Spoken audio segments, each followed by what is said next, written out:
Good morning students. आज हम लोग एमकॉम फाइनल का जो हमारा सब्जेक्ट है कॉस्ट एनालिसिस एंड कंट्रोल में चैप्टर है हमारा प्रबंधकीय निर्णय हेतु लागत सूचनाएं एवं लागत विश्लेषण को पढ़ रहे हैं। अब हम लोग देखते हैं कि प्रबंधकों को एक संस्था में विभिन्न प्रकार के निर्णय होते हैं। वे नीति निर्धारण करते हैं, योजना बनाते हैं, संगठन का कार्य करते हैं, समन्वय करते हैं, नियंत्रण करते हैं। इस प्रकार प्रबंधकों को विभिन्न कार्य करने होते हैं। उन विभिन्न कार्यों को करने में संगठन को विभिन्न निर्णय लेने होते हैं। तो निर्णय लेने के लिए का आधार लागत संबंधी सूचनाएं होती हैं।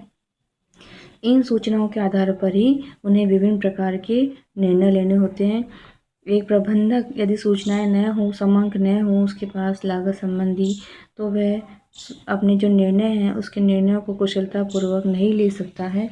प्रबंधकों को संस्था के कार्य नियोजन, निर्णय और नियंत्रण के लिए सूचनाएं उपलब्ध होना अति आवश्यक है। इन सूचनाओं को कुशलतापूर्वक एकत्रित करने और उनका प्रभावपूर्ण ढंग से उपयोग करने पर ही प्रबंधक उपलब्ध साधनों का कुशल प्रयोग कर सकता है। अन्यथा वह संसाधनों का कुशलतम उपयोग नहीं करता है तो संस्था लॉस में जा सकती है। इस कारण वर्तमान युग में बड़ी औद्योगिक और व्यावसायिक संस्थाएं एक प्रभावी सूचना प्रणाली को अपनाती है। लागत एवं प्रबंधकीय सूचनाएं किस प्रकार की हो सकती हैं? प्रबंधकीय निर्णय हेतु दो प्रकार की सूचनाएं होती हैं, आंतरिक सूचनाएं और बाहरी सूचनाएं। आंतरिक सूचनाओं के अंतर्गत हमारे जो व्यवसाय के अंतर्गत लेखा है, वित्त है और जो भी संबंधित सूचनाएं हैं वे एकत्रित की जाती है। जो आंतरिक सूचनाएं होती है संगठन से संबंधित, संगठन की नीति निर्धारण, लक्ष्य, योजना, नियोजन कार्यक्रम के लिए जो हमें आवश्यक सूचनाएं होती हैं वे आंतरिक सूचनाएं कहलाती है। बाहरी सूचनाओं के अंतर्गत में राष्ट्रीय, अंतर्राष्ट्रीय अर्थव्यवस्था से संबंधित समंकों को शामिल करते हैं। हमारे संगठन से बाहर की जो भी संस्थाएं हैं उन संस्थाओं से संबंधित, सरकार से संबंधित आदि जो भी सूचनाएं होती है, बाहरी वातावरण से संबंधित उन सूचनाओं को हम एकत्र करते हैं। राजनीतिक, सामाजिक, आर्थिक, सांस्कृतिक जो भी बाहरी घटक होते हैं, बाहरी वातावरण के तत्व हैं, उनसे संबंधित सूचनाएं हमें लेनी होती है। ये सूचनाएं बाहरी सूचनाएं कहलाती है। इसमें जैसे फर्स्ट है हमारा वित्तीय घटक। इससे आशय उन तथ्यों से, उन समंकों से है जिन्हें संख्यात्मक रूप में व्यक्त किया जा सके। इसके अंतर्गत विभिन्न विकल्पों की आय, लागत, विनियोजित पूंजी आदि के आधार पर तुलनात्मक अध्ययन द्वारा लाभदायक विकल्प का चयन किया जाता है। गैर वित्तीय घटक। इसके अंतर्गत गैर वित्तीय घटकों के अंतर्गत हम देखते हैं कि संस्था का आर्थिक वातावरण आता है, उद्योगों में जो इकाइयाँ कार्यरत है उन इकाइयों की संख्या, सरकारी नीति नियम है, कर्मचारी और समाज कल्याण से संबंधित नीति नियम है, सरकार है, ग्राहक है, जनता से संबंधित नीति नियम, स्वास्थ्य सुरक्षा कार्य की दशाओं से संबंधित समंक है, कर्मचारियों का मनोबल है, श्रमिक संघ है, सरकार है और संस्था विशेष की अभिरुचियाँ हमारे गैर वित्तीय घटक के अंतर्गत आती है।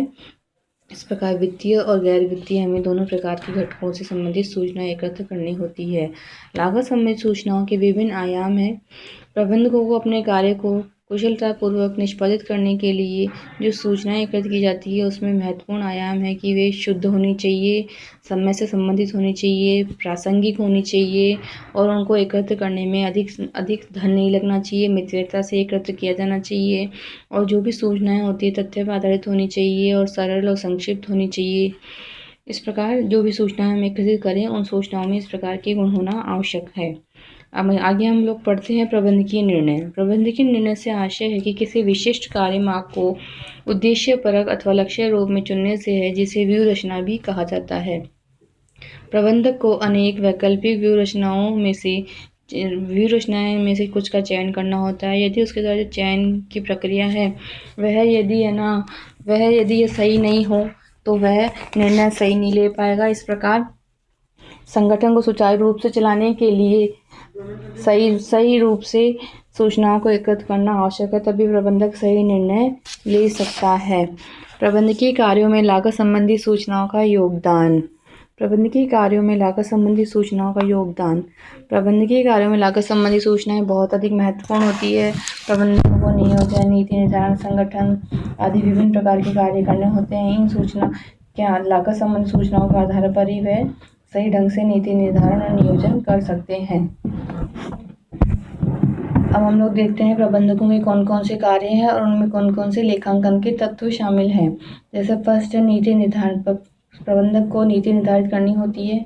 इसके अंतर्गत निम्नलिखित कार्य करने होते हैं। बजट का निर्माण करना, बजट नीति निर्धारण करने वाले परिषदों को सहायता देना, क्योंकि बजट ही वास्तव में अंकों में व्यक्त की गई नीति को स्पष्ट करता है। लेखापाल द्वारा लोकशील बजट का उपयोग तथा समविषय विश्लेषण यह बताता है कि केंद्रीय व प्रारंभिक प्रबंध के संगठन की नीति के निश्चय कार्य के प्रारंभिक व अंतिम चरणों में सक्रिय रूप से भाग लेता है। सेकंड प्रबंध का कार्य है संगठन। इसके अंतर्गत हमें देखना होता है कि लेखा विधि के अंतर्गत लेखांकन हेतु एक सुनिश्चित जो कार्यविधि का निर्माण है, प्रबंध कार्य एवं प्रक्रियाओं के संगठन, व्यवसाय के समस्त विभागों के संचालन संबंधी उत्तरदायित्व के अनुरूप ही किया जाता है, ताकि उनके माध्यम से संपूर्ण व्यवस्था और अनेक विभागों के कार्यों व व्यवहारों का प्रबंध किया जा सके। निर्देशन।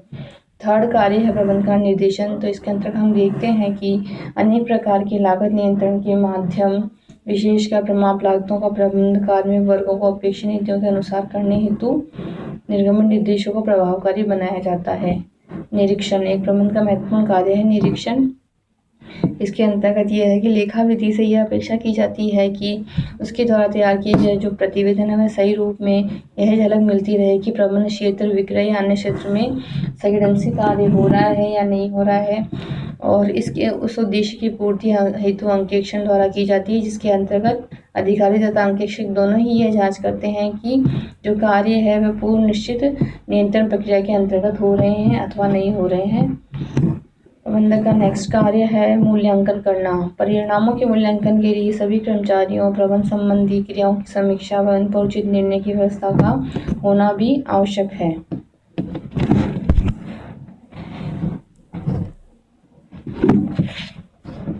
इसके बाद हम लोग देखते हैं कि एक हमारे पास ये डायग्राम है, तो उससे हम समझ सकते हैं कि लागत निर्धारण के हमारे क्या उद्देश्य हैं, कौन कौन से साधन यूज़ किए जाते हैं और उसके क्या परिणाम है।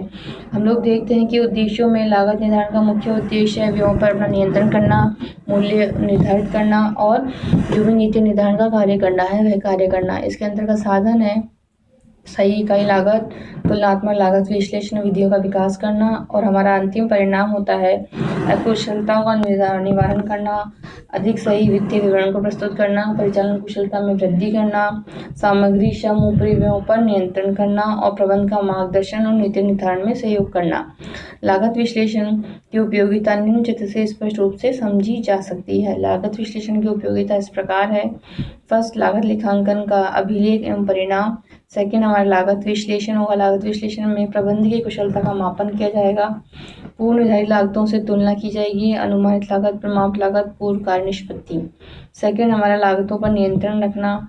इसमें है कार्य विधियों, भौतिक सुविधाओं, श्रम विभाजन एवं संगठन में त्रुटियों एवं कमियों को ज्ञात करना, उन्हें दूर करना, लागत में कमी लाना और परिचालन कुशलता में सुधार करना। थर्ड है हमारा प्रबंध की नीति का मार्गदर्शन करना। इसके अंतर्गत हम लोग देखते हैं कि विकल्पों का मूल्यांकन किया जाता है, उसके आधार पर निर्णय लिया जाता है और समस्याओं का निवारण कर उनका लेखांकन किया जाता है। Thanks student.